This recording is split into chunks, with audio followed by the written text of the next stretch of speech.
Hello, Lee County families, and welcome to Students and Families Distance Learning Plan. My name is Dr. Jeff Spiro. I'm the Chief Academic Officer for the School District of Lee County, and we welcome you through this video to your child's remote learning.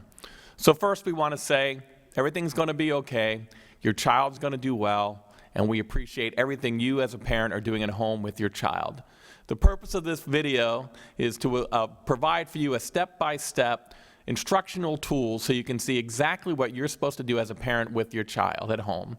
We will make sure that we highlight for you how to get onto your child's classroom and all the resources that are available to you as a parent.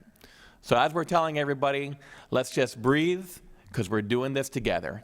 Teachers are learning for the first time how to do this virtually, and many of our students as well. They're also learning how to do virtual education for the first time in addition.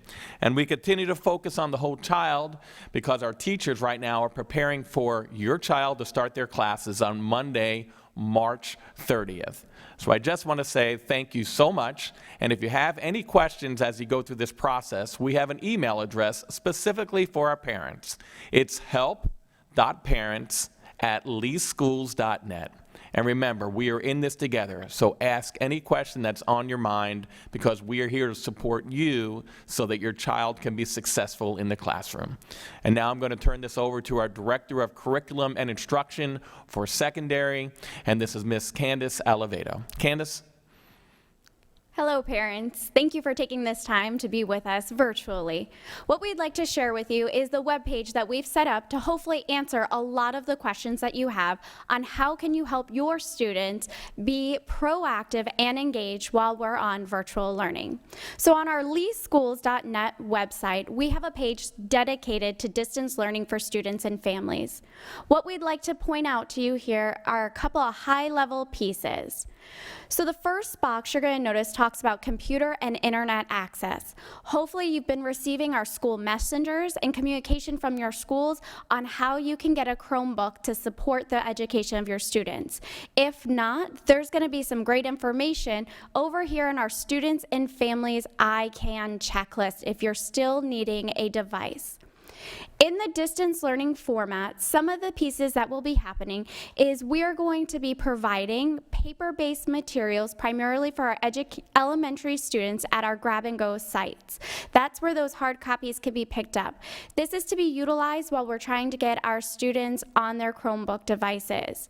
Students and families, we're going to ask that you check in on a regular basis with your teachers. You don't need to do that yet. As Dr. Spiro said, this starts March 30th. Your teachers will be reaching out to you. Teachers are going to be setting up office hours. They're going to have 3 hours of office hours daily. Those times may not be all together. It may be an hour in the morning and 2 in the afternoon. Again, your teachers will be reaching out to you. If you send them a question, we are asking that our teachers respond to you within 24 hours. So that is our turnaround time. For the Students and Families I Can checklist, this is going to be an important link for you to click out to. This really supports your learning of what's expected and how can you help.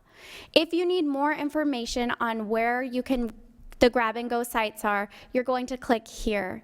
If you need information on how can you get set up with the internet, go through this click. This one's our big one, families. We want to make sure you know how to access that computer. So the directions are here. Your next couple of links are all about staying in communication with your families and utilizing Google Classrooms. Google Classrooms are going to be our primary means of communication for all levels, elementary, middle, and high. So here is a one-stop shop for you on what do I do as a parent? We've got videos and links for you. So going back to our main page though, once you get through that checklist, if you still have questions, as Dr. Spiro said, here's the help group. Click here to send us an email. There's many individuals in this email group who can help you. Moving on to the next section, this is our large plan. What can you expect for distance learning? It's available in English, Spanish, and Haitian Creole. Opening up those links will provide you our detailed plan to get us through this time. The last piece to bring back is food and nutritional services. A list of our grab-and-go sites can be located here, as well as the Harry Chapin Mobile Pantry. So now I'm going to turn it over to Dr. Bethany Quisenberry, our Director of Elementary Curriculum and Instruction. Hello, families. I'm excited to be able to share many of our resources that your students are already familiar with and use in their classrooms. So the first one is new. It is the Family Distance Learning Resource. When you go into this resource, it has amazing opportunities for you to start doing at home with your students if you choose. It has virtual field trips, and they're available by grade level band. When you scroll down further, it also gives opportunities for social and emotional learning. We know that this is a confusing time for some of our students. I know that I personally have a kindergarten student who asks me every day, are we going to school tomorrow? So this is going to go through activities to help you to talk with your children and make sure that we are working on their social and emotional, their well-being, as well as their academics. The next spot is for our Launchpad. Again, all of our students, kindergarten through 12th grade, are familiar for this. This is their desktop, if you will, at school. The Launchpad gives them access to all of their learning apps.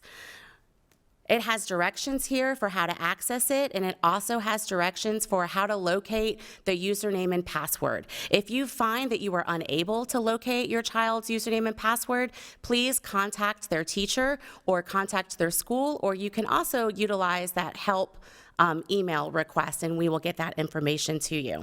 Once they go into their Launchpad, you will see the app for Google Classrooms. As Candace said, all pre-K all the way through 12th grade will be utilizing the Google Classroom format for all of their classes. Once the teachers have established their Google Classrooms, you will immediately see each of their classes. So if you have an elementary student, you will most likely see a classroom for their regular teacher. You might see a classroom for their music teacher or their art teacher or maybe their drama teacher. In middle and high school, you'll see Google Classrooms for each of their period teachers. Once you're in their Launchpad, you will also see a number of different applications that, again, your students use in their classrooms. Compass Learning and iReady are ones that your students use frequently when they have small group computer time in elementary. iReady currently is used in 28 of our schools. However, it has been opened for all schools. So if your student says, I don't use iReady, I don't know what that is, it is now open, and there are learning paths that are pushed out for our students. If you'll scroll back up, Candace. That is Overdrive. So I've received a lot of questions from family and friends for, I want my students to continue reading, but I don't have access to books. Overdrive is our digital platform that students can access digital libraries. So they can go in, they can pick whatever book they would like to read, and then it downloads it for them on their device. We also have BrainPop, BrainPop Junior, and BrainPop ELL. BrainPop Junior is for kindergarten to third grade students. BrainPop is for fourth through middle school. And then BrainPop ELL is a platform for our English language learners, for them to continue practicing learning English. Read 180 and System 44, as you can see, whenever it has multiple pictures, that means that the first picture is where you click first. So you would access those platforms through where it says HMH, and then it would take you to Read 180 and System 44. Those are reading intervention learning paths that 4th and 5th grade students use in their classroom. Please ask your students if they use this. If they do not, then it's just, it's just there and it won't go to anything. If they do, they will still have access to those learning paths that they use in school.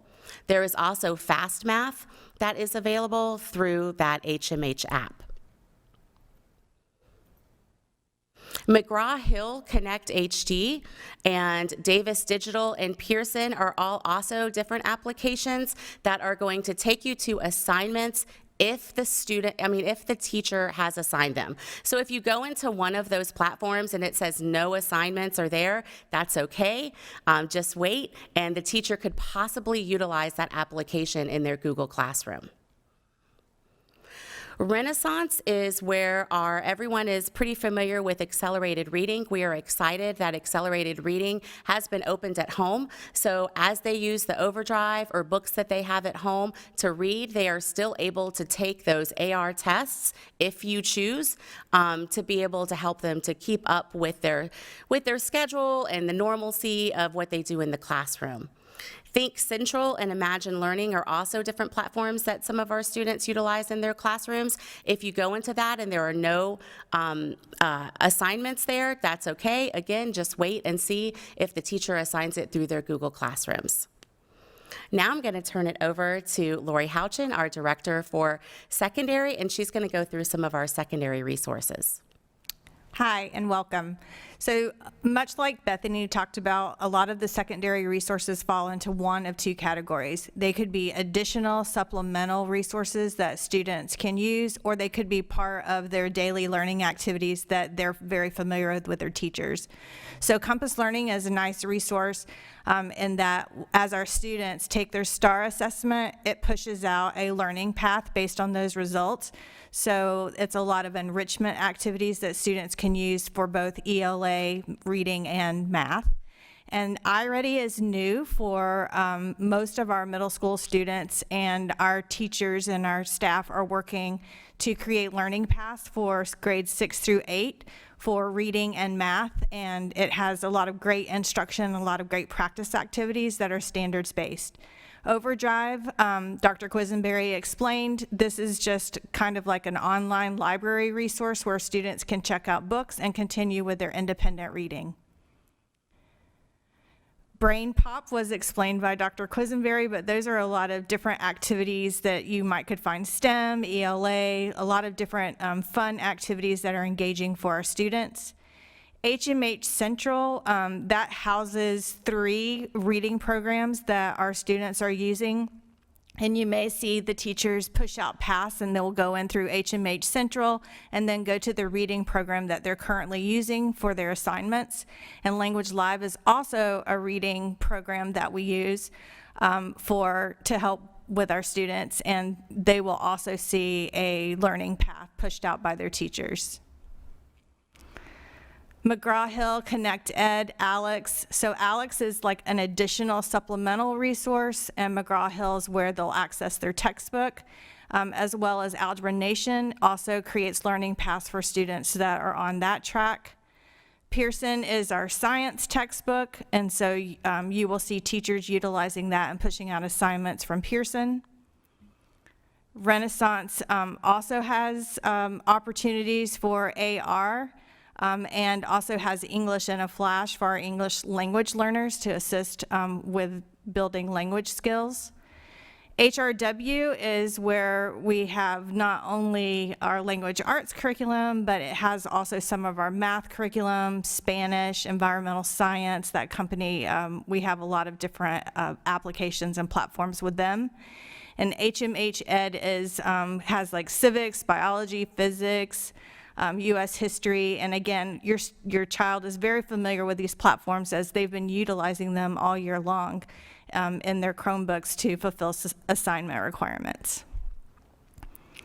TCI is for our U.S. history in grade 8 only, and NGL Sync is for some of our reading platforms at both the high school and middle school level and world history for grades 6 through 12.